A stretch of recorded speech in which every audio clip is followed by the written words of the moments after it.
So episode 20 here. We have our guest, Mark. How do we introduce you? So my name is Mark Anthony Sutton.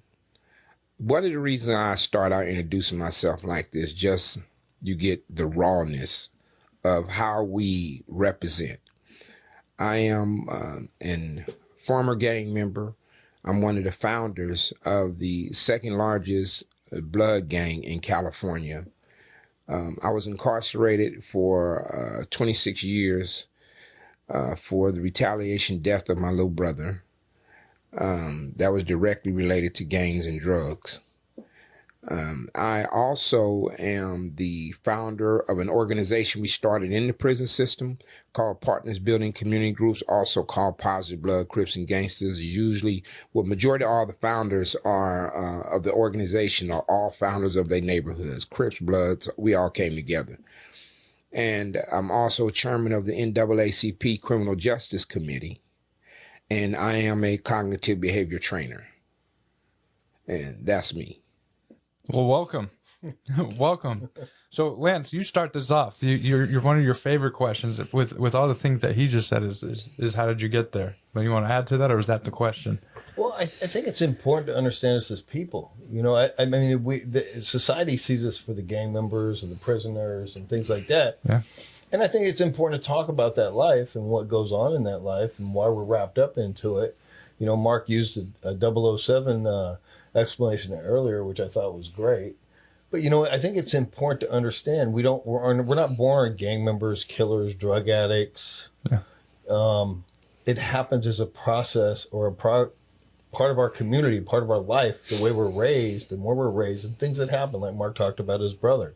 You know, it's more than just somebody being an asshole, for lack of a better word. There's a reason why we do what we do, right or wrong of it. And oftentimes it's later in our lives when we wake up one morning and go, what the hell is going on? Really don't want this anymore. How did I get here? That we begin to get to where Mark and I are and you are today. Correct. So I guess really, Mark, you know, what's your story?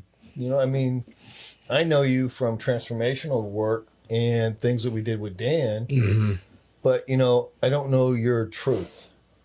You know, your story, your heart.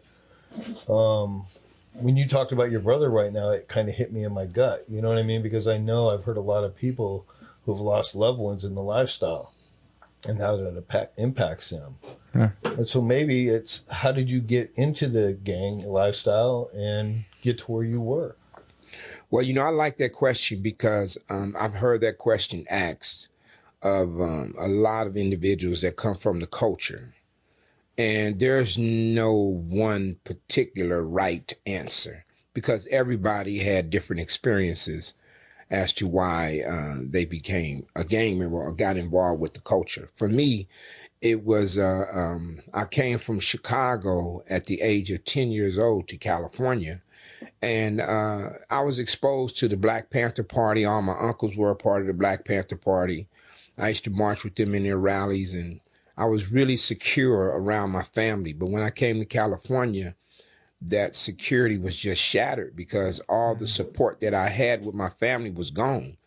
And my mother made a decision to come out here. And so my first experience with a individual as I'm walking, because in Chicago, I always went to the store for my uncles, my father. You know, that was my little hustle. That's how I got my candy. You know, I get the change and they said, keep the change. And I buy all the candy, right? And I came back, all my cousins loved me because I had all the candy and I would run to the store so fast and run back that everybody always wanted me to go to the store because I didn't take long, right? My other cousins, they'd go running and playing. They'd do all kinds of stuff before they even get back. Hey, why you take so long, right? So they really liked me doing it. So that was my little thing. So when I got to California, my mother sent me to the store, something I normally did in Chicago. But when I walked to the store this time, I was kind of like interrupted in that process by a guy who I'll later tell you about him, the guy. And I'm walking and he told me to don't walk in front of him, right? I think I was like 11 or something like that. Maybe I just turned 11 something. He said, don't walk in front of me. And I walked behind him and he said, don't walk. His name was Sweetback. He said, don't walk behind Sweetback.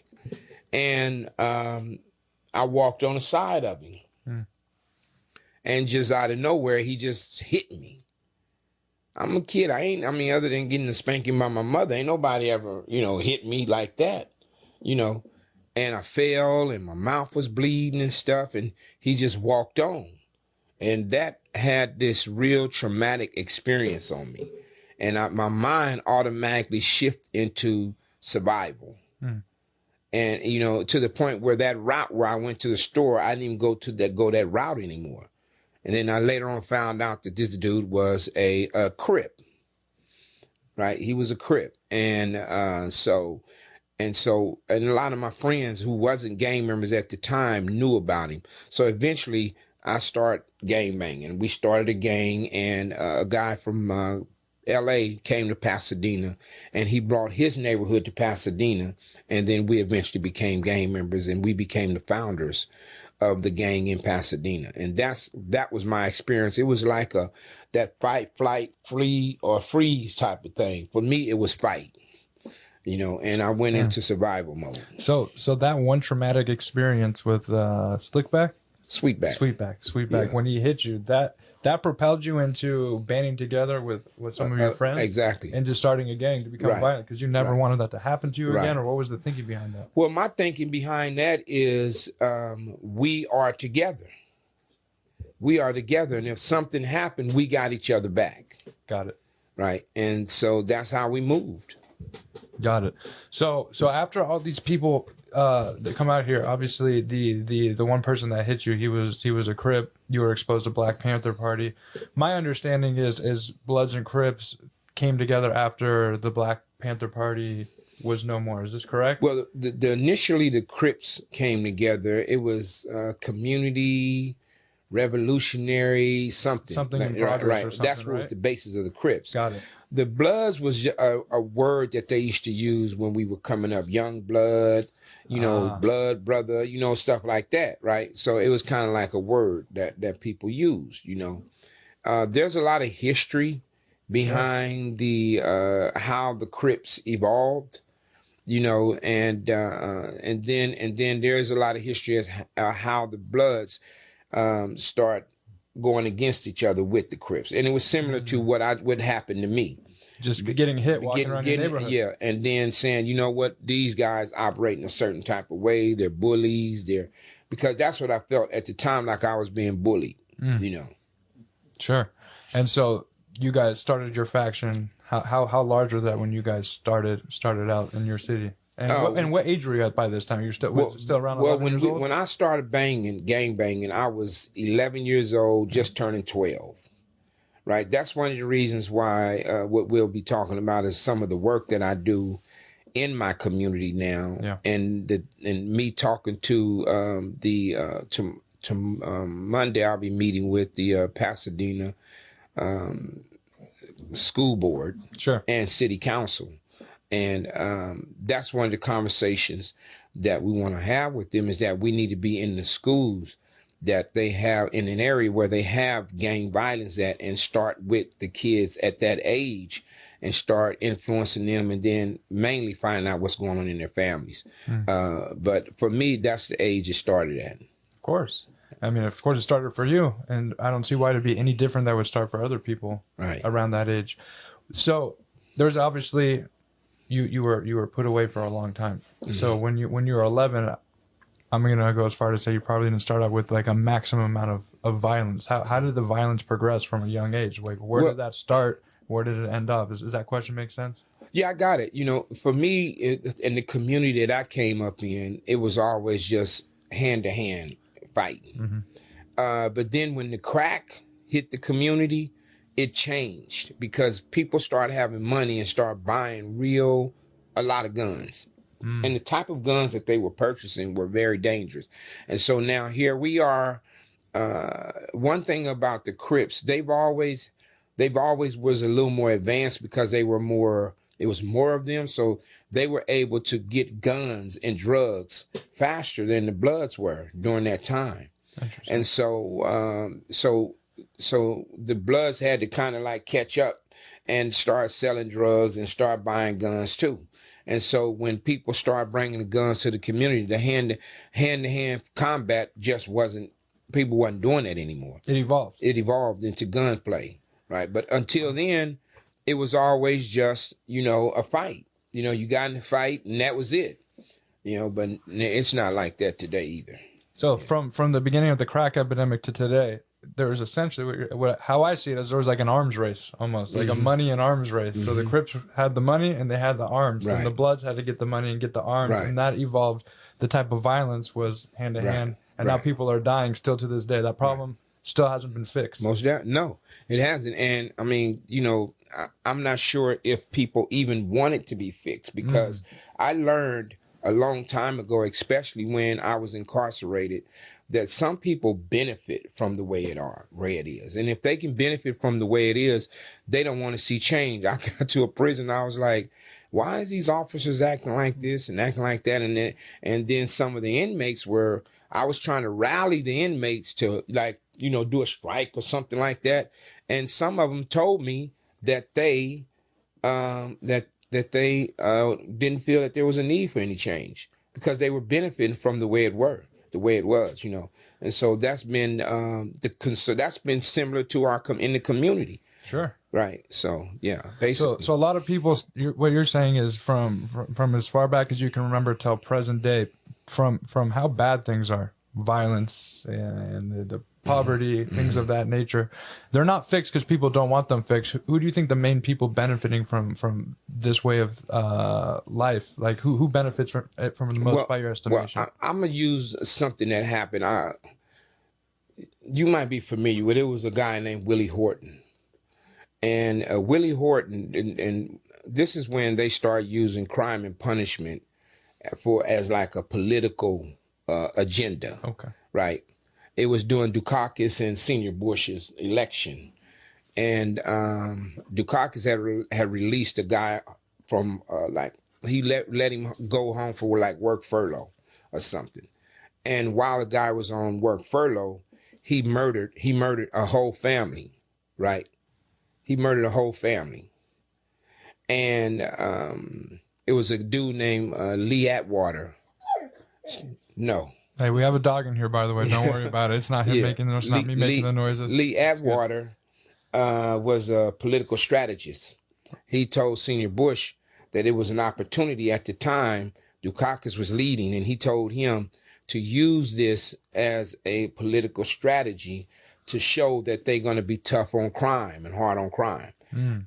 So from that point, people started really using hard on crime. They benefited from the drug epidemic and all that, right? They benefited from it. And since then, they still use it as a political tool, right? Yeah. To get in office or to manipulate, the public and, hard on crime and things of that nature. That's a big reason why I do this show. It's to show people that first of all, I believe mostly every human being can redeem themselves. But for people like yourself, Lance, I wasn't put away. I wasn't put away like you guys were put away. I've made lots of mistakes in my life, but people are redeemable. And so when people can use one terrible thing as the reason behind why a whole group of people shouldn't get chances, I'm not okay with that. Right. Make sense? Yeah, I'm listening to this, and it's interesting because I appreciate the conversation, because it's like two different time frames. And it's one of the reasons I have a real hard time currently with the government. Yeah. And I mean that with sincere respect. I hear you. I'm pretty outspoken about some things that and don't care what people think sometimes. You know what I mean? The truth is the truth. Right. But like Mark's talking about, when cocaine showed up, it wasn't like the Tooth Fairy dropped that shit off in South Central. Or the inner cities of our country. It was our own government. We know that now. Right. So they set the stage. Yeah. And then politically, the 94 crime bill locked a lot of the folks up that they got cracked out. And, we talk about who benefits from that. Well, the machine, and who pays for it is our society and us. Sure. And I'm not saying that we're victims. I'm just saying this is the way the system worked. And that it's interesting to hear from the micro level You know what I mean? What's going on in the neighborhoods and with the drugs and with the crime. course. But the macro level that's going on above that impacts families across our country, and it's still impacting it. The inner cities still haven't recovered from the 80s and 90s. And, No. you know, and then we're wondering why we have, you know, that's why I really support Mark and the BLM and things like that, because they were destroyed by the very people that put crack in the neighborhoods and then fostered laws to lock them away. Sure. And so, you know, yeah, they deserve help. And, you know, that's just a part of me that I'm glad I know Mark and Mike and a few other people I know, because the truth is the truth. Sure. And that's one of the interesting things, what you just said, the truth is the truth. You know, a lot of times for me, conversation is not really about trying to, you know, hype it up, because the facts within itself hypes it up. You know, all you have to do is deliver the facts. And when you hear the facts and you think about it, and you know, sometimes I know a lot of people get caught up in conspiracy theories, and a lot of the stuff that we're talking about is not, it's record, it's documented. Right. And so here we are, fast forward, you know, taking a look at our life and looking at things that we want to do different, and how can we impact our community in a way that creates change.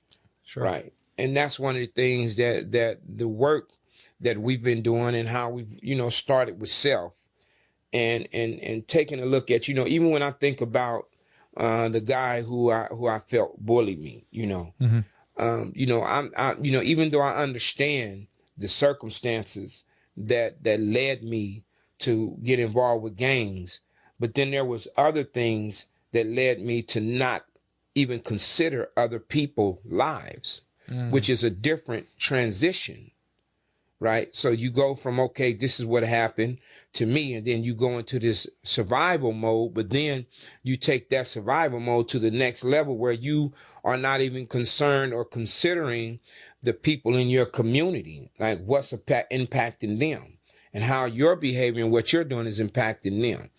How long did it take you to realize that that's how it was, like that thought process? Well, you know, to me, it was during my incarceration, but it started first when, you know, and it's interesting when I talk to people about my history, and then I tell them about the gang that I was a part of. A lot of what I learned as watching my uncles in the organization of my uncles in the Black Panther Party, I used that same type of insight to the gangs, right? Got it. So you applied like their thought, their processes, right, in the Black Panther. You apply that to the Bloods, correct? Right, exactly. I just want to make sure I understood. Right, and what I did was, one day when I was locked up, I had a dream, and it was a dream about the death of my little brother, and because at the time my little brother was murdered, I didn't go to the funeral, I didn't go watch him being buried, I didn't do any of that.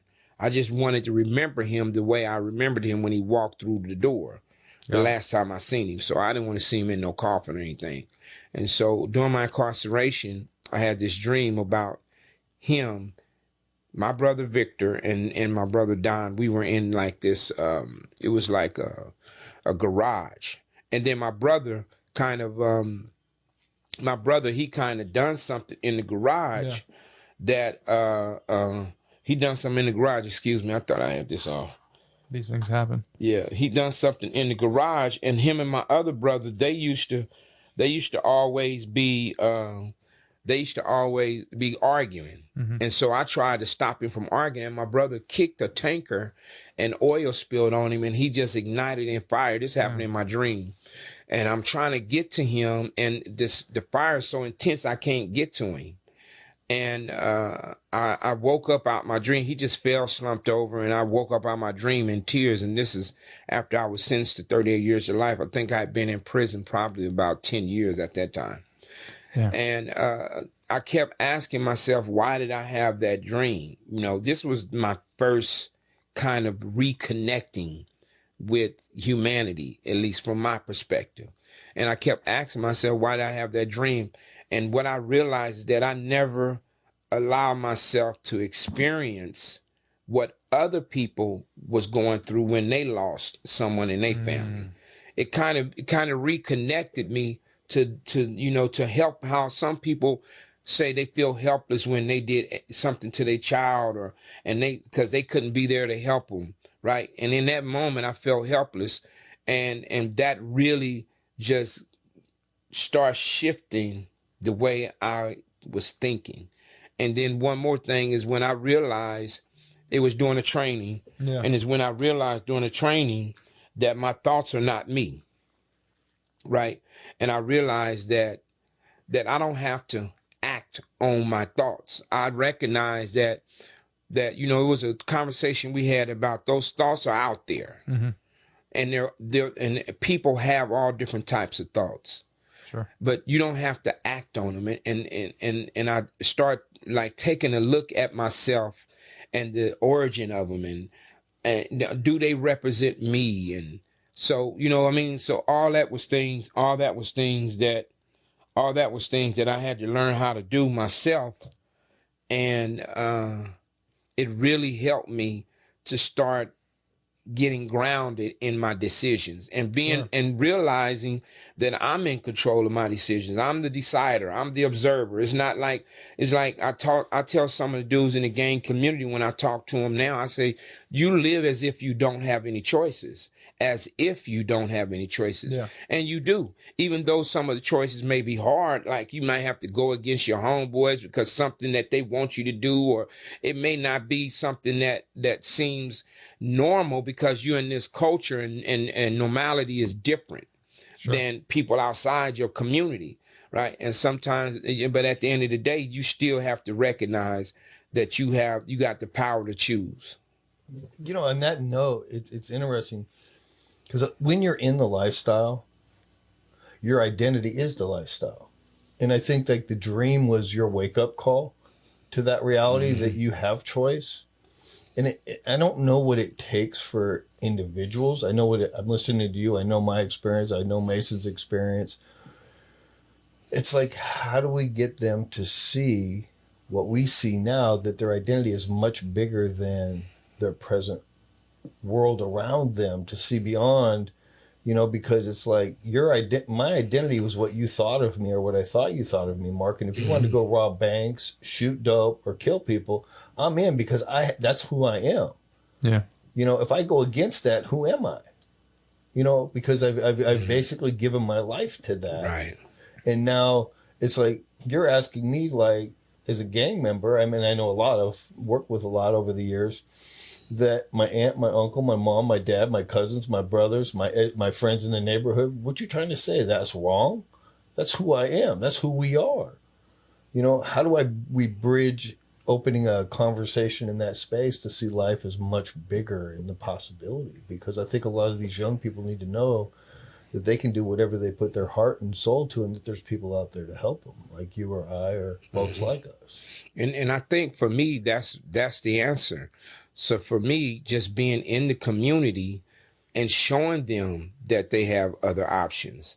Like when I was gangbanging, didn't nobody come to me and say, look, we're going to give you an opportunity to do something different. Like I never got that.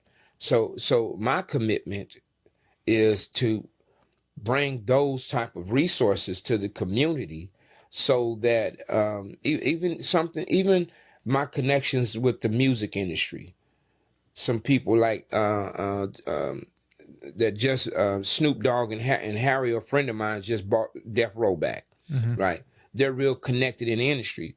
When I go to, and I don't know if you know a guy named Big U.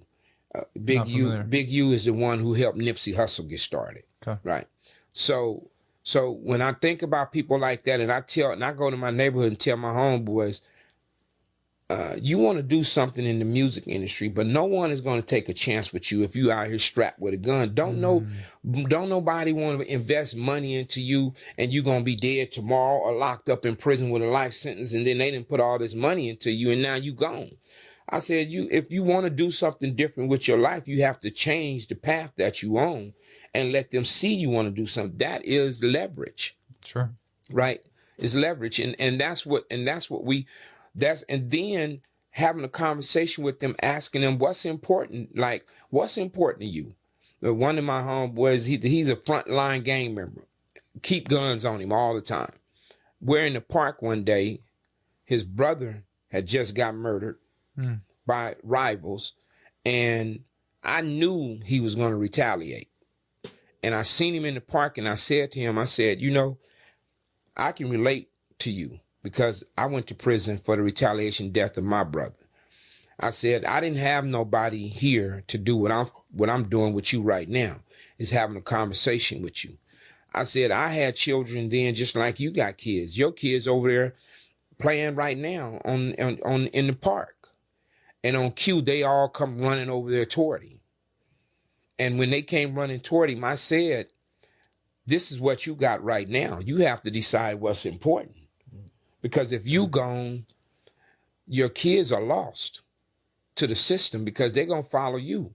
But if you stay in their life, and now today, he's still out. He sold his gun that night. That day I talked to him, Nice. He sold his gun, right? And so the point I'm making is sometimes it's just, you know, you just got to show up and be present, offer resources and opportunity.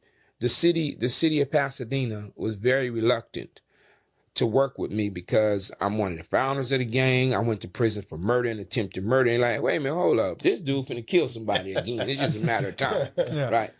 And they wouldn't work with me. I'm like, it's like, we ain't working with this dude. And it took a while, but it was a few people that believed in me, and they were like, you know what? He's consistent because the work I'm doing now, I started doing it when I was in prison. The nonprofit organization that we have today, which is the Partners Building Community Group, we started it in prison. And that was in 2011, right? We started in prison.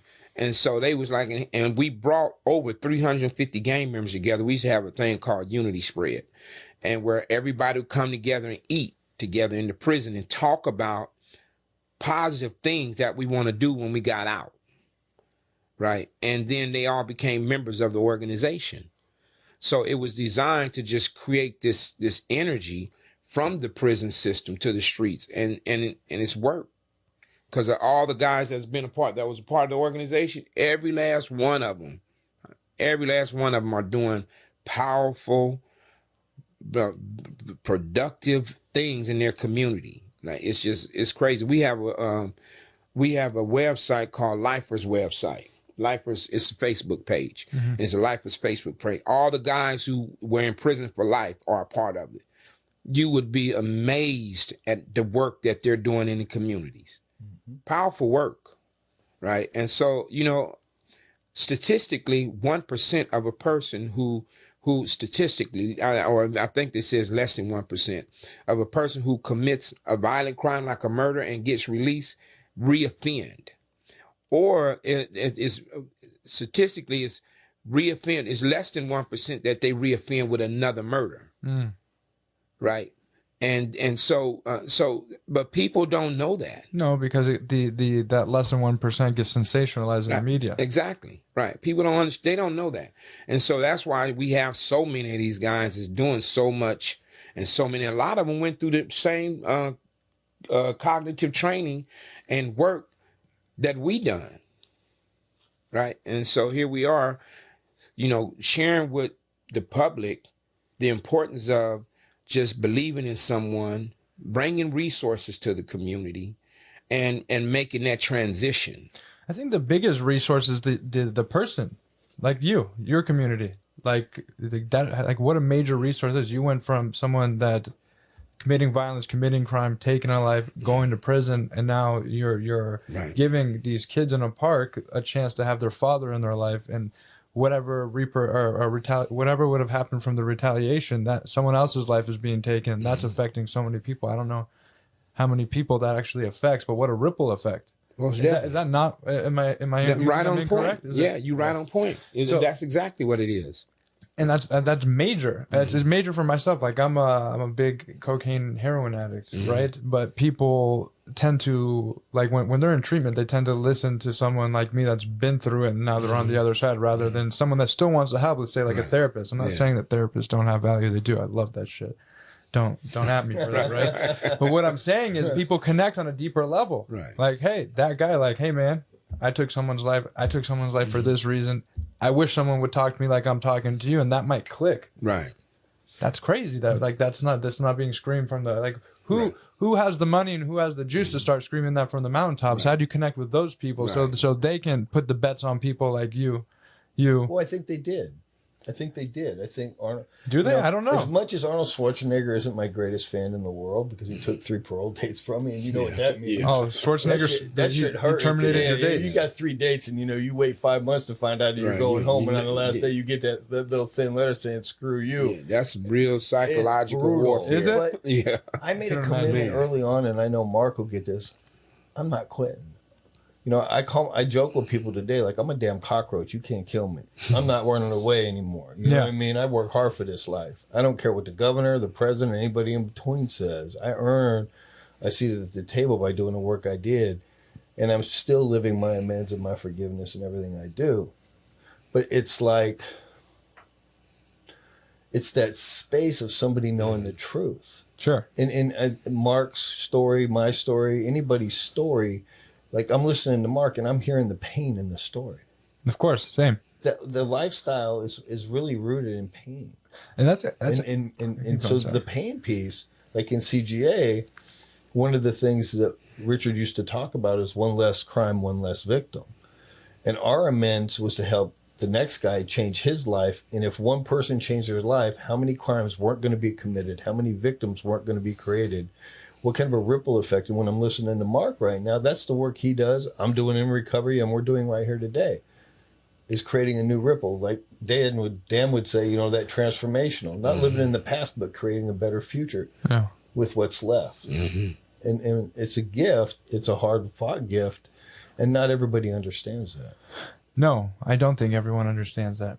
And to touch on what you were saying about his pain, there's a lot of people that watch this that are currently active in addiction, crime, this, that, whatever. But there's also a lot of people that have no idea what that's like or how to place value on people that have changed that. And for the people, I guess, what I want to ask, I want to hear what your response is that are stuck in that. I feel at least for men, it's hard to admit pain. Like I'm scared. I feel intimidated. I feel this. I feel that. And people collectively get together, band together to feel strength, feel a sense of belonging. But people can't talk about that. And I think a lot of violence comes from ego. Like, this guy punked me. Oh, he did this to me, and now I got to kill him. I feel like that's a typical way of things happening. Agree or disagree?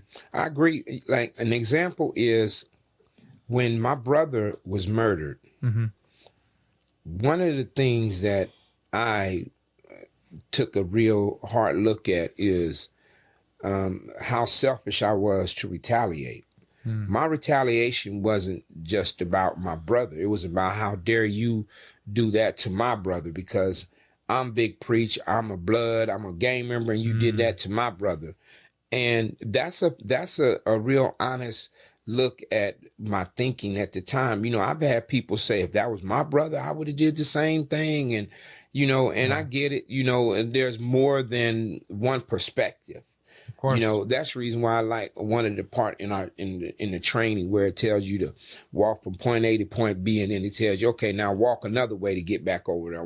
The objective is to get you to shift to see that you can do something differently, or you can move differently, or you can get to point A to point B in a different way. But because sometimes when I was gang banging, like, I didn't believe I had any other choices. That's exactly what I was thinking. I think most people stuck in that way of living. Like, let's go back to your story. Like, when there's a large piece of ego, it seems. It's like, how dare you do that to me? Right. I'm getting mine back. Right.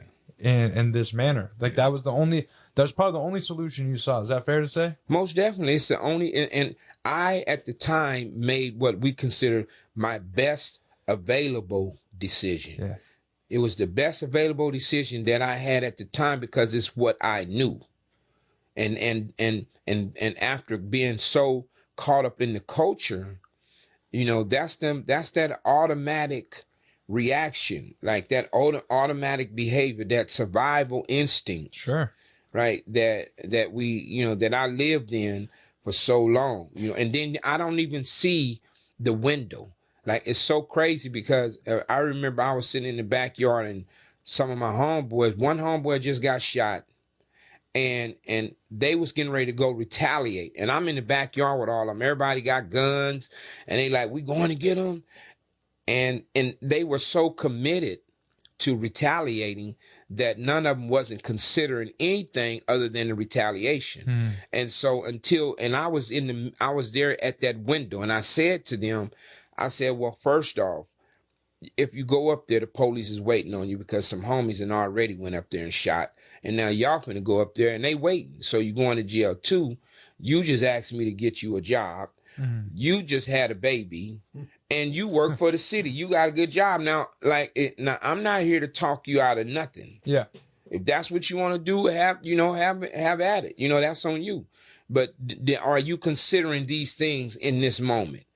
And every last one of them, none of them go up there. Thank God. Right. But it's that window. And so. But they had you there to show them the window. Exactly. In your case, no one was there. Right. Fortunately for you today, but all those years it wasn't fortunate for you. Would it be fair to say that the fear of not retaliating, the effect on your ego was almost like that would be almost like death to you? Like that's unfathomable, right? And it was something you said that I really took a real hard look at about coming up and not wanting to admit that I'm hurt. So when I'm hurt, I replace hurt with anger. I would rather be angry than hurt. Yeah. Because hurt is like weakness. It's scary. Right. You don't want to show weakness. Right. So, just really just looking at that, it took me a while kind of like look at that and understand, listen. And then to understand that just because I'm angry don't mean I have to do, because I come up in a culture, you get me angry, I got to do something with it. There's the ego right there. I got to get you because now you got me angry, right? But that's the part, that's that automatic thinking that's directly associated with, and then it gets so, it attaches itself to your subconscious, right? That you just automatically that's your default. React. That's your default reaction, right? Right. And we don't think that, we don't even consider change or transformation in that place because it's our language. The one thing I'm listening to and I connect with wholeheartedly is I was a criminal and a thief and a dope fiend. I wasn't a gang member, although, two or more doing their thing could get the same tag. And I don't fake or pretend to be something I'm not. But lost my train of thought there in that. It's okay. You were saying you connect to the criminal. Yeah, the lifestyle piece. Because the lifestyle in and of itself is an addiction. It's an identity. That's right. Who you are. It's more powerful than drugs and alcohol because when I was coming up in recovery and trying to figure out what the hell this was, because I had no idea how to do it alone, I didn't have it. I ended up finding somebody like Mark in the prison system, and I'm like, how the fuck do you do that? Yeah, sure. Because I didn't know how in and of myself, because there was no bridge across the ravine, and you had built one, and I'm asking you to show me how to do it. But a lot of young people, I didn't understand the lifestyle addiction. I knew I had a problem with drugs and alcohol. Most people could admit drug and alcohol is an addiction. It's easy because it's loud, so to speak. The damage is loud. You could see it. Yeah, I wouldn't go to CGA in there for like a year because I didn't want gang member on my jacket for a parole board. You don't want that. You know what I mean? I've already got enough problems. So you wanted to be alcoholic instead. Yeah, I'm good with alcoholic and addict. But one day Richard invited me to go to a meeting, and there was a young guy in there, and I was arguing this position of I get drugs and alcohol, but you guys got lifestyle and gang stuff. And he goes, think about it like this: that obsession, the compulsion, the progression of it all. He goes, I'm not into drugs, but when I'm not in my neighborhood, all I think about is my neighborhood, what the homies and the homegirls are doing, what spot they're hanging out at. You know what I mean? I obsess on that like you obsess on meth or heroin. And I was like, wow, that's deep. And then I looked at my criminal behavior and was setting up a burglary or putting work in, and I used to get high off of setting up a job. That shit was fun. How am I going to get past this alarm system? Who's going to be around? Is there a camera? You name it. It was just like... It was a rush. It was like cooking heroin. You know what I mean? I do know what you mean by cooking heroin. Yeah, you're playing with it. Yes. But it's like, when you do it, it's like, okay, that's the climax part, but it's the whole setup piece. The ritual. It's the ritual. Yeah. And that lifestyle for him and not being a part of it was his addiction, which was his lifestyle. And I connected to it as a much bigger thing than just drugs and alcohol in our communities and in our world, for lack of a better word. I agree. Yeah, it's a psychological addiction, and that's one of the conversations that I have with a lot of the gang members is about the culture itself is such a psychological addiction because you get and a lot of I think Dan asked me to talk to this one guy. I think he used to play for the Dodgers or something, and Dan was having a conversation with him, and he was explaining to him that his spiral out of control after he stopped playing baseball because of the psychological addiction that he had to the status, the prestige, the people's, everybody, and I was saying to him, that's the way gang members are. When a gang member no longer is an active gang member, when he a gang member, everybody know him. Everybody wants to hang out with him and all the girls want to talk to him. There's immense validation in all that, right? Sure. And so and we made that connection from that. It was interesting. I think they had a training. It was in Orange County, and they asked me to come to the training. And I said to them that one of the most powerful things for me is realizing that my thoughts are not me. And it was like this big weight was lifted off of me when I realized that my thoughts are not me, and I didn't have to act on them. And after after we finished, it was a line of people coming to talk to me, and there was this guy in the back, and he was like, And so Jay, that was there, Jay said, Mark, this guy want to talk to you. I said, well, hold up, let me finish talking to these people right here. And I finished talking to them. And then I talked to him, and then he shook my hand and said, man, I really connected with you when you said your thoughts are not me.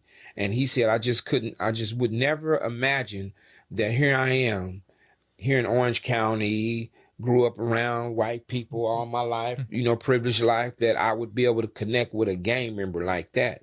And when he walked away, Jay said, Mark, that's the third wealthiest man in Orange County, right? And it was just interesting how people don't realize that even though I come from this gang culture, one of the powerful things about this training that we do is everybody in the room have different backgrounds.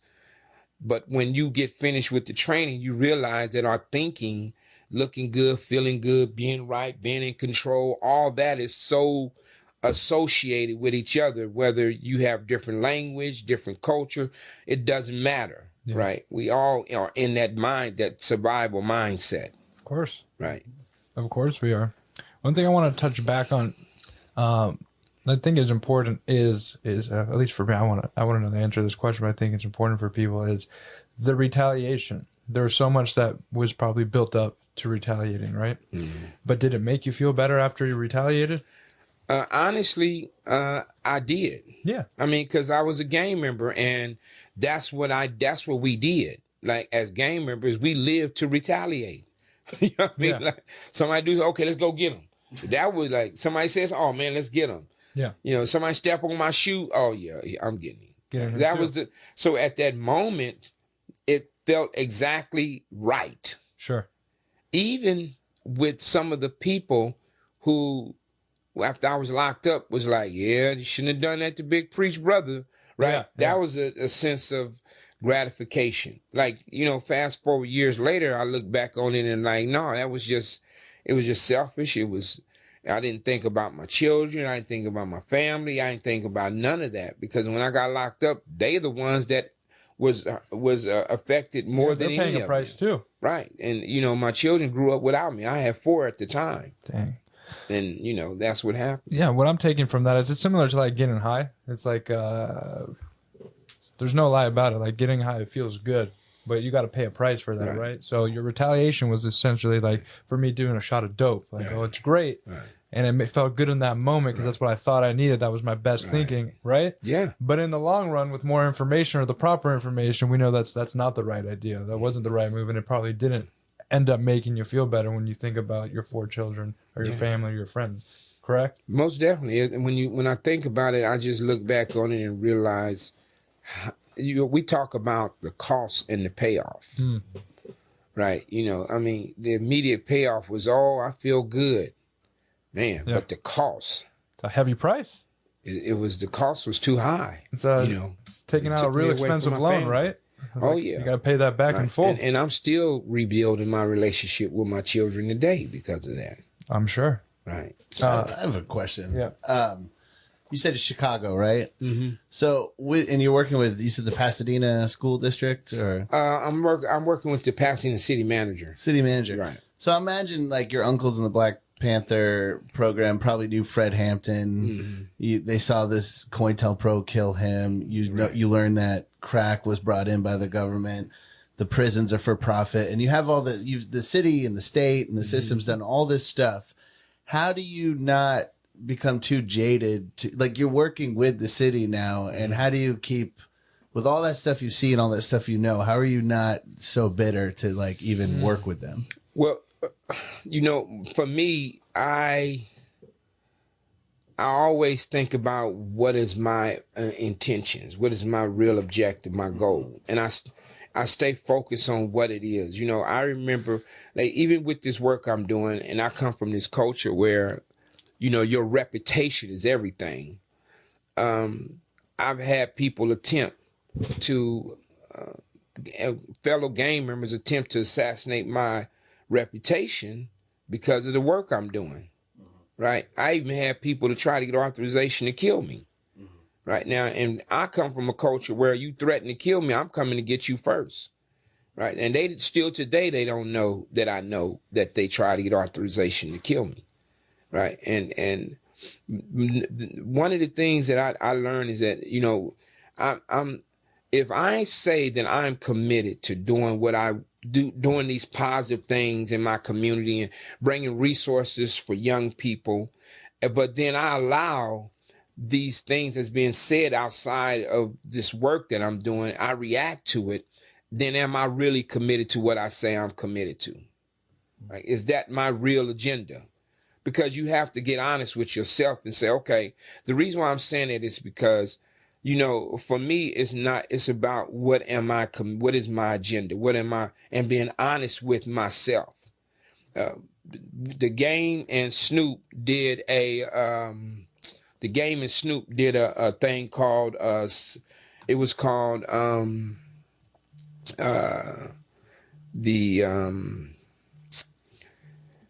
United Hood Nation.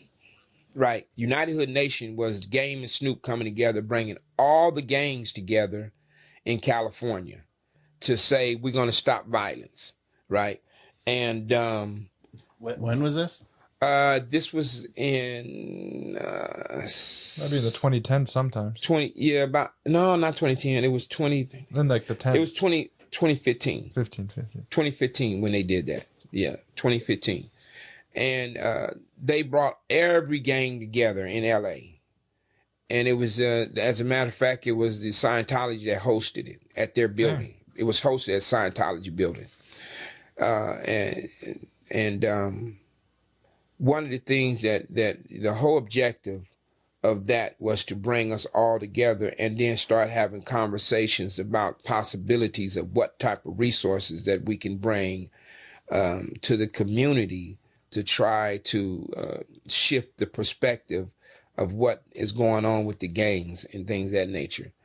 And so I had a point that I was trying to make when I brought that up. But the objective was that we do try to create. I was focused on my vision, and my whole vision at the time was, okay, should I react to what these guys said, or am I really committed? Oh, that's what I was saying. So at the meeting, I asked everybody, I said, let's get honest about who are we benefiting from the way things are. People were looking at me crazy. I said, and if you get real honest about, are you benefiting from the way things are? And then that gets you grounded in the current reality, and you can build from that, like where you are. If you're here for the money, then fine, you're here for the money. If you're here because you want to make amends to your community, just get really clear about that. And then from that, and that's how I am with myself. Like, what am I really here for?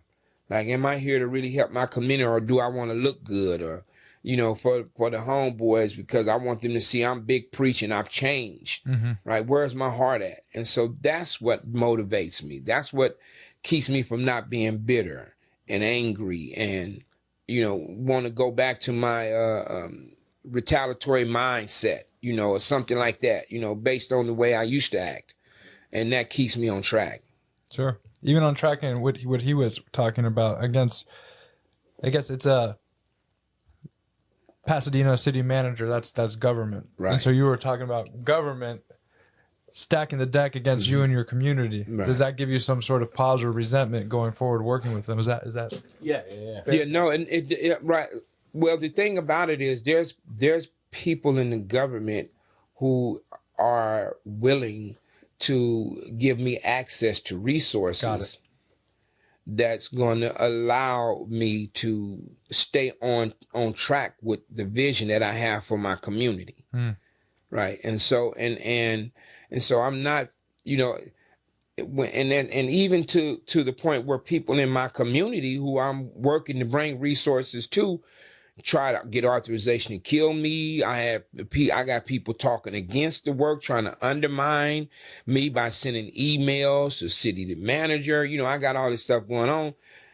But should I? It's like our freedom. If I'm in prison and my objective is to get out of prison, then why would I keep doing things in the prison that's going to keep me in if I'm really committed to getting out? Right, because in the back of my mind, something I really ain't that committed, or I'm not clear about what it is I want. Right, Absolutely. I want to talk about the prison part, and because that's where your change started, right? Mm-hmm. So just scaling it back a bit, the retaliation occurred. How long after were you apprehended and then started going through the court process? So that's the first thing I want to ask about. I was on the run for about a year. Okay, so they about a year. arrested me. Yeah, they arrested me in Wisconsin. Wow. Yeah. How did they find you there, man? I imagine that was pretty easy. Yeah. Damn. Well, all right. I sit corrected. When I was in Wisconsin, I start hustling to make money. Okay. And I couldn't get any drugs to make money because I couldn't go back to California to get the drugs. So I started getting paid to beat people up.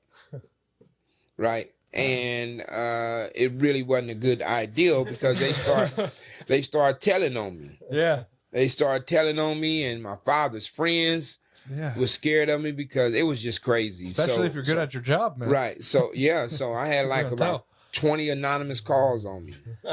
And so you got swept up for that for those assaults. Right. And then but they had issued Oh, so they knew you did it back in California, and that's why you went on the run. You're like, I gotta get out of here. Yeah. They didn't just happen to figure it out when you just went to Wisconsin. Wisconsin, and then here I am getting, all these anonymous calls in about me jumping on people and beating people up and stuff for money. They didn't know I was beating them up for money, but you knew. I knew. You knew. Yeah. So. Interesting career path, huh? Yeah, well, it was. I felt like I was good at it, so I might as well get paid for it. I feel you, man. And then I didn't go looking for it. Somebody just came up to me and said, no, they offered me a bunch of guns. We'll give you all these guns if you beat this dude up because he tried to talk to my girlfriend. Oh, okay. I said, oh, okay, easy. And it was. I thought it was until they caught me. And then you got caught. Right. Okay. So you're caught. You're in Wisconsin jail, and they extradited you back to California? They extradited me back to California. And did you knew you were got like immediately when you got arrested in Wisconsin? Or did you think you might get out of this? No. Well, you always have that in the back of your mind that you can beat the case. Yeah. You know what I mean? Like, until one of my co-defendants threw himself on the mercy of the court and told him everything. Right. So when he did that, we knew we just trying to figure out how much time, less time we can get. But So you come back to California. You're still in. I'm gonna guess you're still in the that gang mentality. Oh yeah, I was just like being hard. I was still full-fledged gang member, but in my mind I was thinking, okay, how am I going to get out of this? And how long did it take you to figure out that you couldn't get out of it? When they denied probably like my 20th appeal. Okay, so you were already doing prison time by the time you figured that out. Right. So the whole time you went to trial, or did you take a deal? No, I went to trial. And they found me guilty of murder and attempted murder, and they sentenced me to 38 years to life. Okay. Yeah. So you get to prison. What's that like for you? Well, my introduction, because I went to prison at 21, my introduction to prison, it was a war between Hispanics and blacks. Okay. And it was, it was a war. And so I got some black gloves and a knife slid up under my door and told me I had to stab the first Mexican that I see when I come out of my... Like upon arrival this happened? Yeah. Welcome. Like I had to stab the first Hispanic that I see when I come out of my cell, or I'm going to get stabbed. And that was my first time in prison. And I had never been to prison. And it was a war. So you're you're like locked down for the night or whatever it is. They Right. tell you this is what's got to go on. Right. Probably can't sleep that night. When the doors open, every black need to have a knife, especially if you're a gang member. Yeah. And you need to be ready to stab the first Hispanic you see. That's the way it was. So Did that war suspend tensions between Bloods and Crips? Yeah, they wasn't going at each other, because they had to focus on, the situation at hand. It was a war. Yeah. And it was a black and brown war. Mm-hmm. Right? So they wasn't looking to get at each other. What prison was that, Mark? Folsom. Oh, okay. Yeah. Because I know Richard was over at Clinton. Yeah, it was over. That was a whole. Yeah, that was a whole. You know that story. Yeah. Just stay on mic. And Oh yeah, it's just he's talking about one side and it's both sides. It was like some crazy shit. Yeah. It's just and when you're introduced to that, you just do what you need to do to survive. because a lot of people think they can't date. Oh man, I gotta. You said this to me, man. If I go to jail, I don't know what I'm gonna. Something that one of the first time I met you, I'm like, you're gonna adapt. You have to adapt. yeah, my plan was to make booze. That was a good plan because a lot of people made some good money out of it. I know a dude, all he made is white lightning. all he made is white lightning, and he sit up late at night. And then he make it at night because he put tape around the cell door so the smell wouldn't seek out the cell. And then when he wake up in the morning, he got cups, little tumbler cups of white lightning, selling it for a box of cigarettes. Yeah. That's you. Yeah, that's me. That's my That was you. Yeah. But you have to adapt. Yeah. And I was like, Oh, okay. yeah. So I think this is important. Your life and way of being active on the streets, did that prepare you for that moment, that first moment, or was it a completely different animal? No, because stabbing somebody is more up close and personal. When you shooting, you're just shooting. Fighting is fighting, right? But it's different. It's So a it is different. You can't prepare that. No, unless you've been stabbing people on the street and you just And then that's normal. that's what you do. You ain't got a problem with it. But you ain't never stabbed anybody, and then all of a sudden you told that you got to stab the first person you see. That has a certain skin complexion. Yeah, all right, no because they're reason. of a different race. I mean, that's a whole different breed. That's a whole different mindset. And some of them guys that were doing it, they used to practice on their pillow, and they'd have a knife, and they'll just put the pillow there, and then and within seconds, how many times they can stab the pillow and then walk away.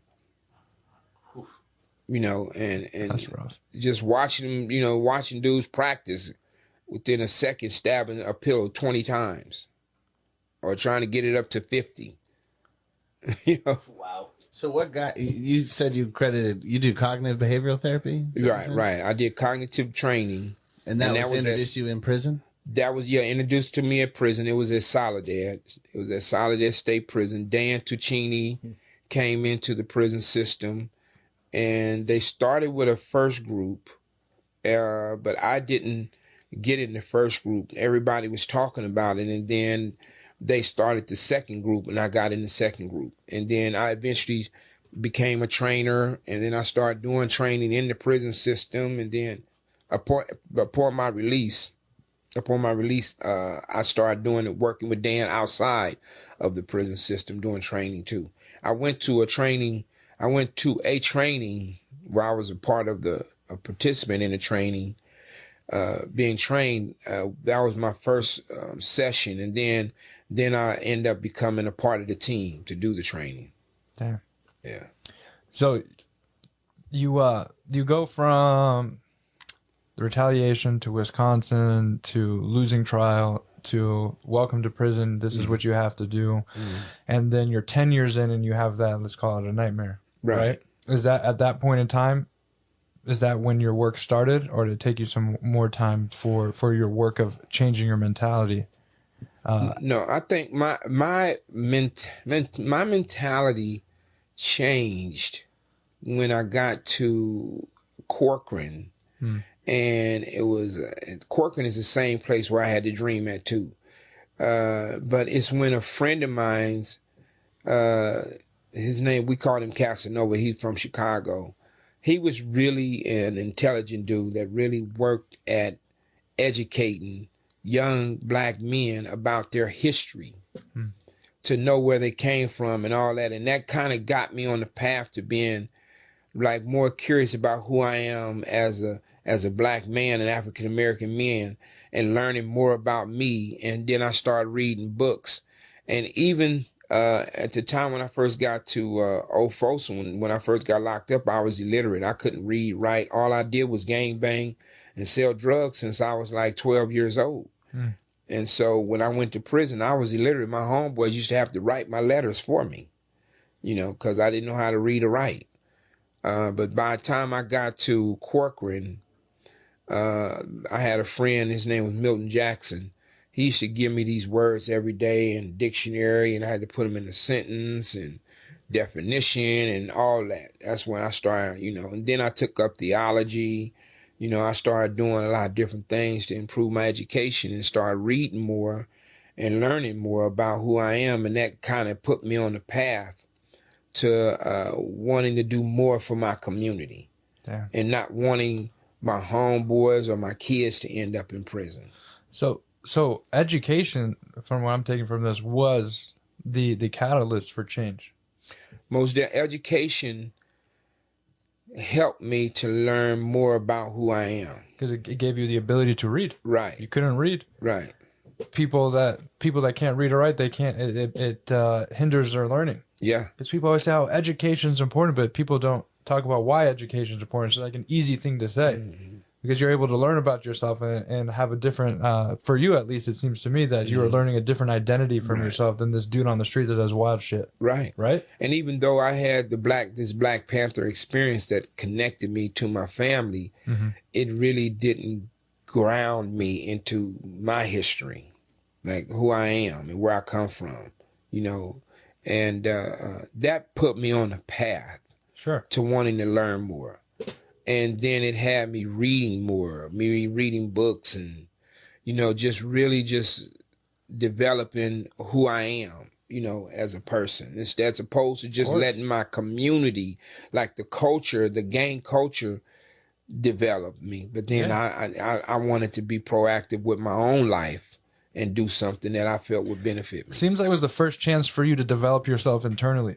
Because you were being developed by external factors from the time the dude hit you on the streets till the time you got locked up to this moment when you met that guy at you said Old Folsom, or was it Corcoran? The one smart at guy. I met him at it was Casanova. at Corcoran. Casanova. It was Corcoran. Yeah, that was Corcoran. That's a long I'm period still of trying to time. help him get out of prison today. He done been locked up like 30-something years. It's a long time though to be able to start educating. So I could see why you're in the school systems. Yeah. Trying to teach people. Right. Because you intervene early. Yeah. You don't have to wait. I mean, how That's many right. years in were you at that point in time? I was at Corcoran. I got locked up in 1987, 67. About 4 years. Okay, 4 years is a long time, man. It's a full 4 Olympiad years, right there. You're gonna have a summer to a winter Olympics there. You're gonna have a full presidential term. That's not a short amount of time, man. That's crazy. No, I was locked up 7 years. 7? Yep. Okay. 7 years at that time. That's wild. Yeah. So you were sentenced to 38 to life, and my understanding is when you get a number to an L, you have to do that minimum amount in there. Right. Did you end up doing the minimum amount, or did you? I think the minimum amount was 26 years. Okay, so yeah. I think and I did 26 years because I had to do 2 separate sentences because I was convicted for attempted murder. Then they wanted. I did the attempted murder sentence first. So you didn't get concurrent. You got consecutive sentences. Right. Got it. And then after I did the attempted murder, then I started the life sentence. Yeah. Yeah. And they Did you ever? Was there ever a time that you thought I'm never getting out, or did you always have a belief that someday or somehow I'm getting out? I always believed that I was getting out. Really? I never stopped believing that I was going to get out. I never did. I mean, every day people used to ask me, "How you doing? How you doing today?" Officers, inmates, free staff, and I was saying, "I'm dedicated and committed to my freedom. I'm positive and focused." Every day I said it so much, everybody started saying it. Did you believe it when you said it though? Every time? Every time I said it, I became really good at helping other people get their cases overturned because I started studying law in prison. And I started doing writs. I found creative ways of getting people cases back open through filing error quorum nobis. It was a strategy that would get you back in front of the court and get the judge to have to rehear your issue because they hit us with the AED, the Anti-Terrorist Act, where after a year, if you don't file within a year time, you can't. Your issue is forever barred, is what they said, forever barred. And that's an interesting law. Yeah, Clinton. Bill did that, huh? Yeah, Clinton did that, and it really, really hurt a lot of people in the prison system. Of course, new evidence comes to light. It's after a year. You can't have it. Yeah, exactly. Yeah, exactly what happened. That's still active today. Yeah, I'm not sure. I don't know. I'm not sure. I was maybe you knew. I'm not even sure. if it's not, that should go. Or whatever. Yeah, but I'm pretty sure it still is because I wouldn't. That was unless they came with another law that allow you to get around the AEDPA. Yeah. Right. It was called the Effective Death Penalty Act or something like that. That's what it was called, the Effective Death Penalty Act, the AEDPA, and it affected me because during my trial they shackled me, and during my whole trial, and that stripped me of my presumption of innocence. That's a clear constitutional right violation. But did you look guilty? Yeah, shackled like that. Exactly. Yep. But because I filed a year later, they said that I couldn't have that constitutional right issue heard. So it was but that's how the system is.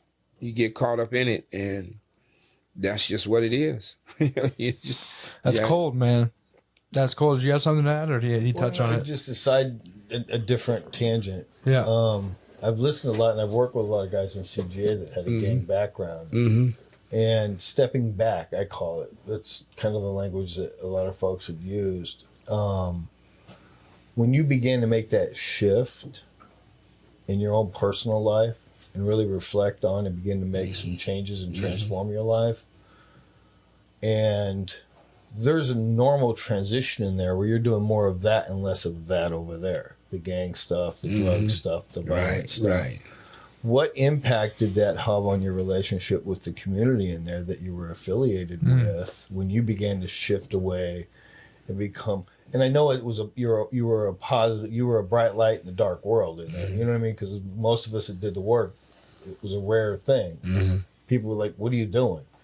But what was that transition from being an active gang member involved in the way things are in there to transforming your life and becoming the person that you were becoming to get here today? What was the struggle with that, if there were any?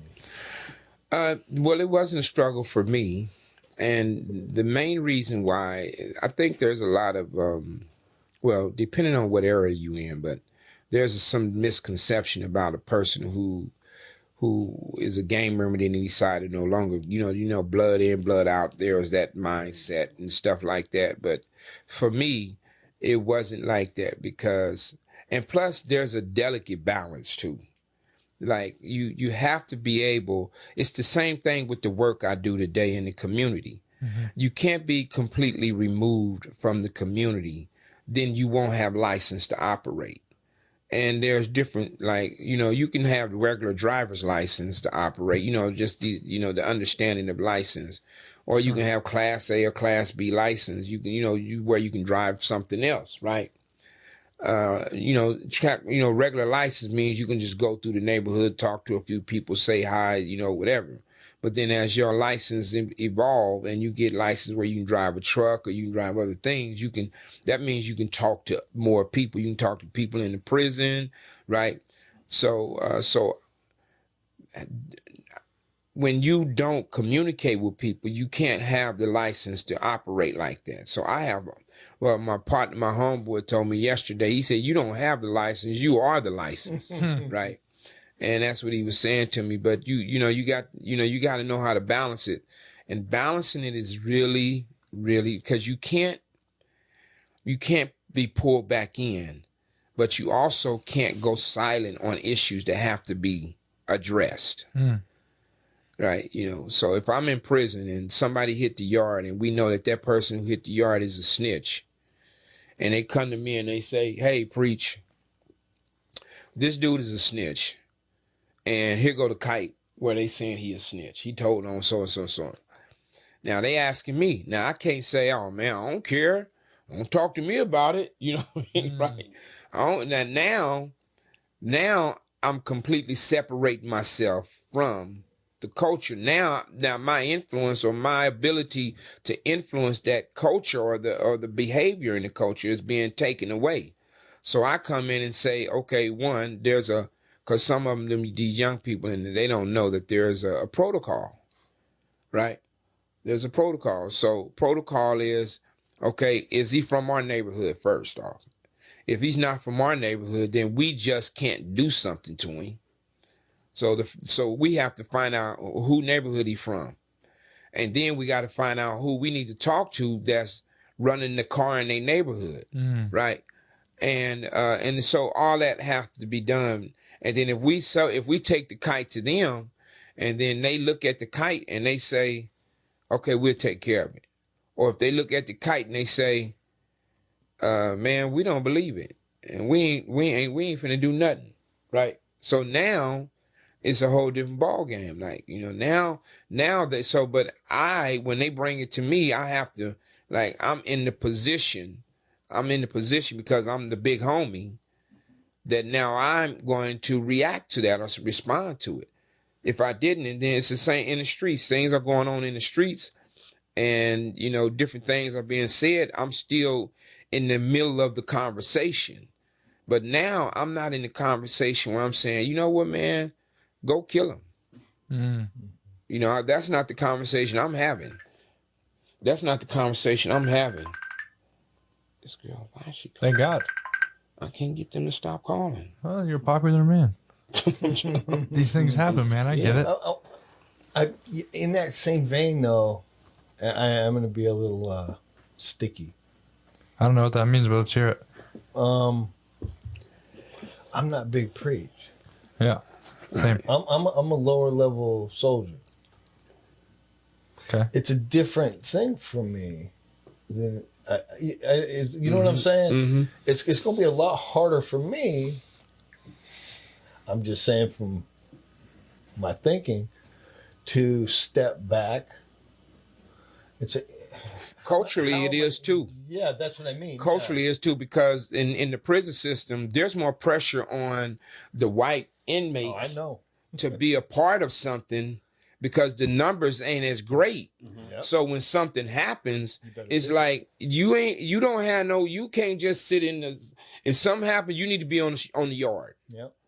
If you're not on the yard and we look around, because we know who everybody is because our numbers are low, so we already know who everybody is, right? So why are you not on the yard? It's like when he went to Wisconsin, Yeah. we go to prison. Yeah, Right? yeah. I mean, it's like we stand out like this. Right, yeah. And so I get what he's saying. I know exactly what he's saying. It's an interesting dynamic because, and I say this because as a lifer, there's a little different, and we're a little different. And I'm like, Mason, if you run in the yard and you come up trying to tell me to fucking do some dumb shit that I don't want to, I already got a fucking L, homie. Don't fucking make this a bad day. Right. Yeah. You know what I mean? I won't do that. I mean, I respect, like Mark Right. is saying, what has to happen has to happen. Yeah.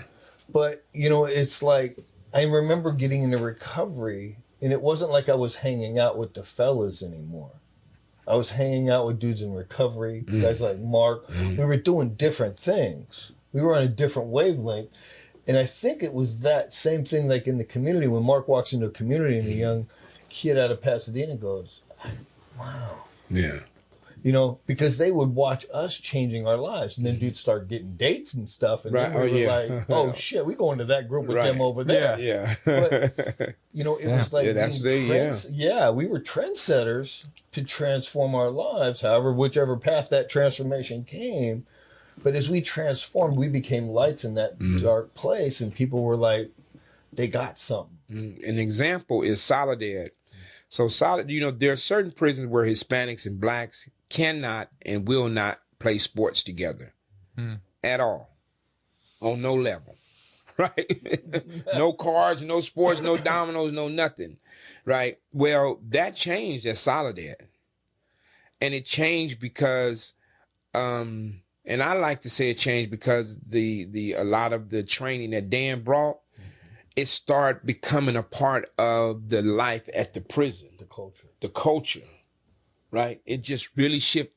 You know, Hispanics started playing basketball again, everybody. And then it got so powerful and everybody was getting found suitable, going home.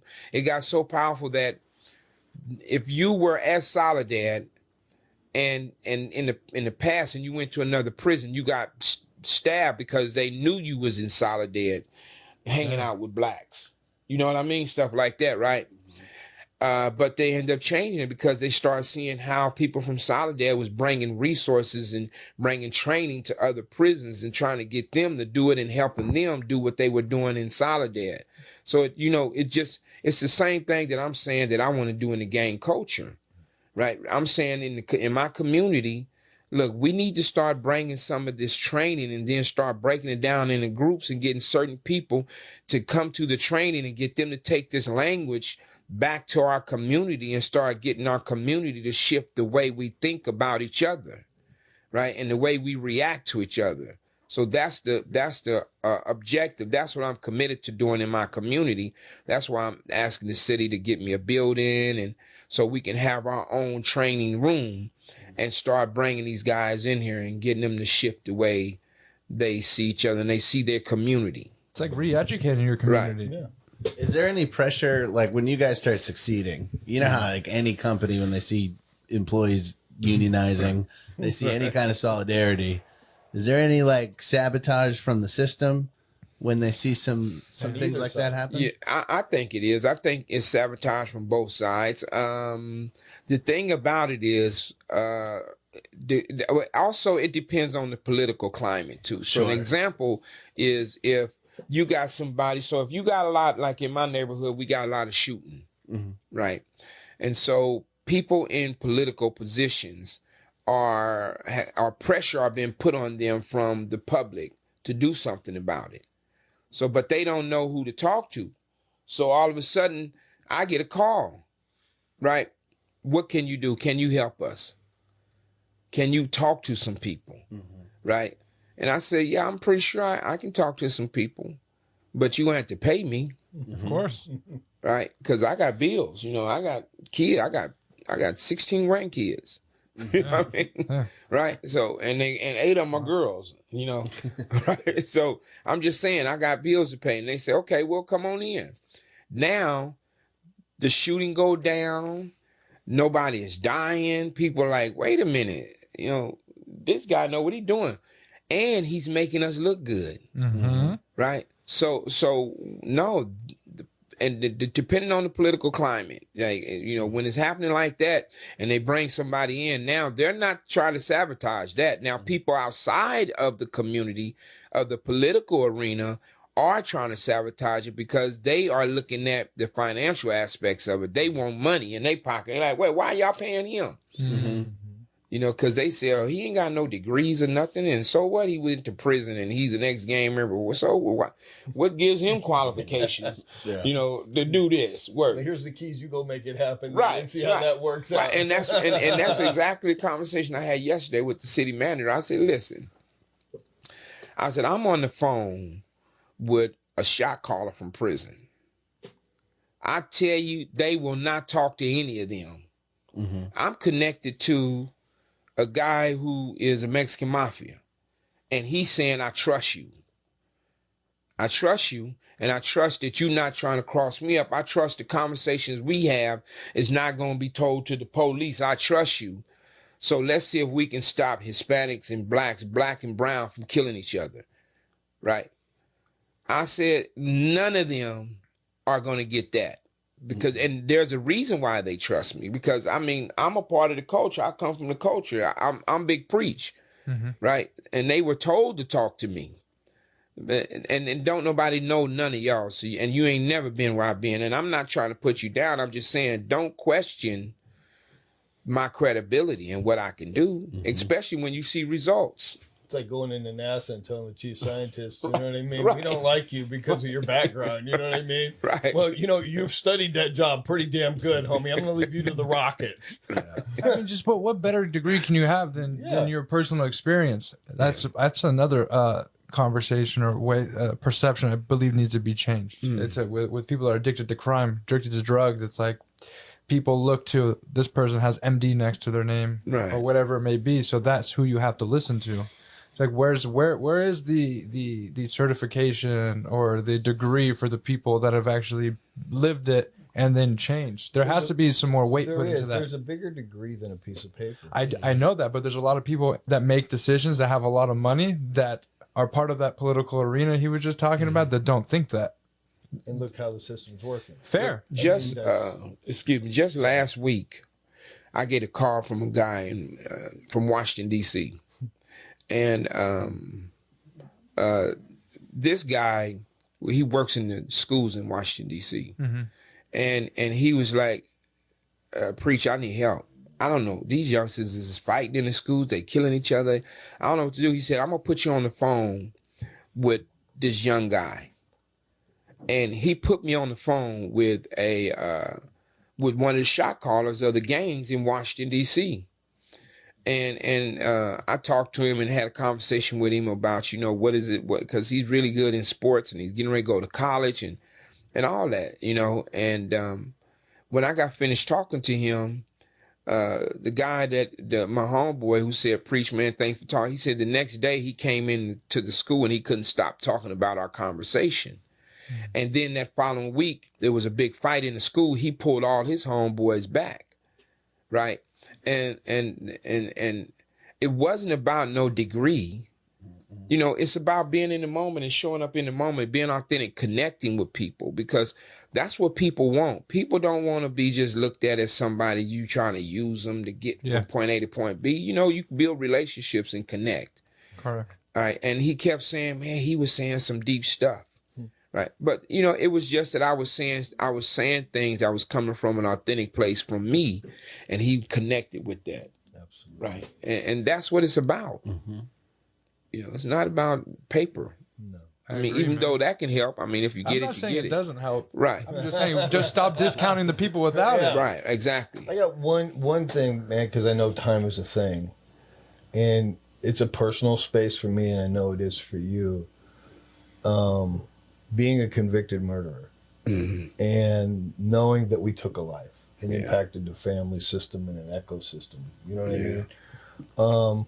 I just kind of want to hear your space with that, because I know when I was in the board hearing, I was forgiven by the mother, Miss Ellis, for St. Matthew.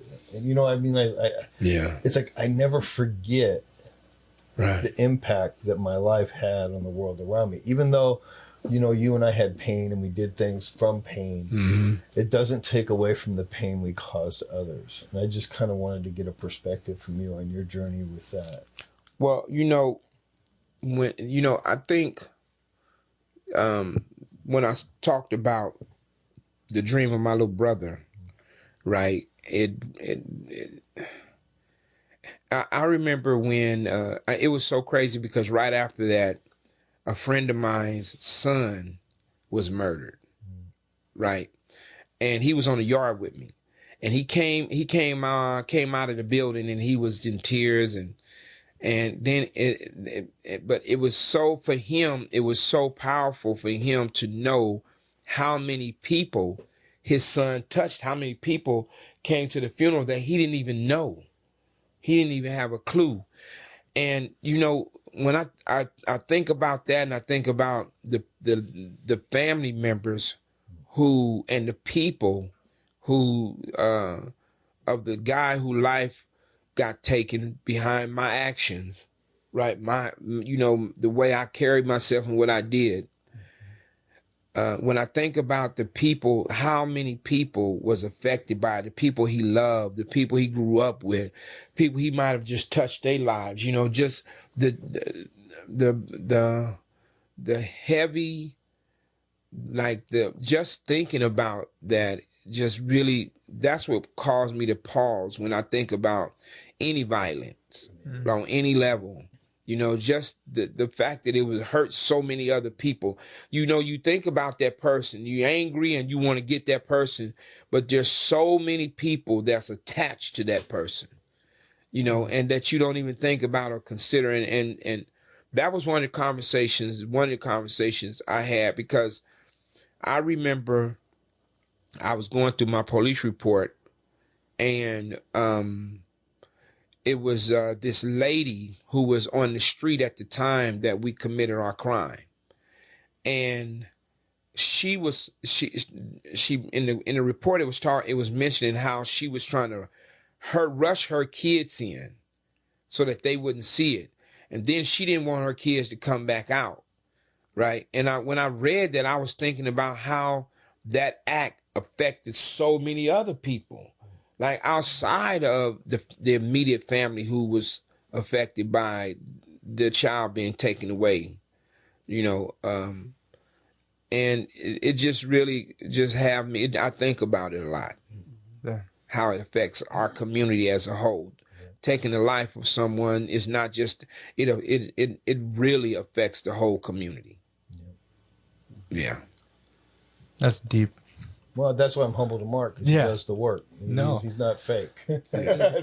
No, it's certainly not fake, man. But and that's a great point to close on. The darkness in which you participated in had the effect on the community. But fast forward, you have the opportunity for your light to have the positive impact, the complete arc of redemption. And that's what we do here. That's what we want to talk about. It's if you just do some quick interviews for 5 minutes or so, it's real easy to bullshit. It's different to sit down for 90 minutes or so and talk about this. And that's why we do what we do here. So thanks for tuning into episode 20.